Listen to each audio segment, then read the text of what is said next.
ഇതിപ്പോ വളരെ വ്യത്യസ്തമായൊരു അത്ലറ്റിക്കോ ടീമാണ്. പണ്ടത്തെ ടീമുകൾ നോക്കിക്കഴിഞ്ഞാൽ അതിൻ്റെ ആദ്യം സിമോണിൻ്റെ ഒരു ടീം ചാമ്പ്യൻസ് ലീഗ് ഫൈനലിലെത്തുന്ന 2014 അത് വെറും ഡിഫെൻസീവ് സോളിഡിറ്റി വെച്ച് പിന്നെ കൗണ്ടർ അറ്റാക്കിൽ ഗ്രീസ്മൻ, ഡിയേഗോ കോസ്റ്റ അങ്ങനത്തെ 1-2 കളിക്കാരുണ്ട്. പക്ഷെ അതിൻ്റെ ഫൗണ്ടേഷൻ ഈ ഡിഫെൻസും വളരെ സോളിഡായിട്ടുള്ളൊരു മിഡ്ഫീൽഡും ആയിരുന്നു. അധികം ഗോളൊന്നും അടിക്കുന്ന ഒരു ടീമായിരുന്നില്ല. പക്ഷെ ഇപ്പോൾ വരുന്ന അത്ലറ്റിക്കോ വളരെ ഓപ്പണായിട്ടാണ് പല കളി. ഇപ്പം ഇന്നലെ ഇപ്പോൾ EPL ഏറ്റവും മോശം ഫോമിലുള്ള ടോട്ടനം വരെ ഇപ്പം 5 ഗോൾ അടിച്ചു 2 കളി അത്ലറ്റിക്കോനെതിരെ.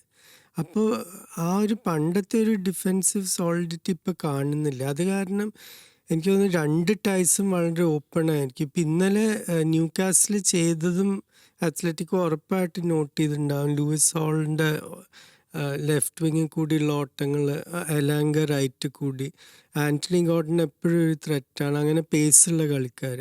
അപ്പോൾ അവർ ലുക്മനെ വെച്ച് അത് തന്നെ ചെയ്യാൻ നോക്കും 2 ലെഗിലും.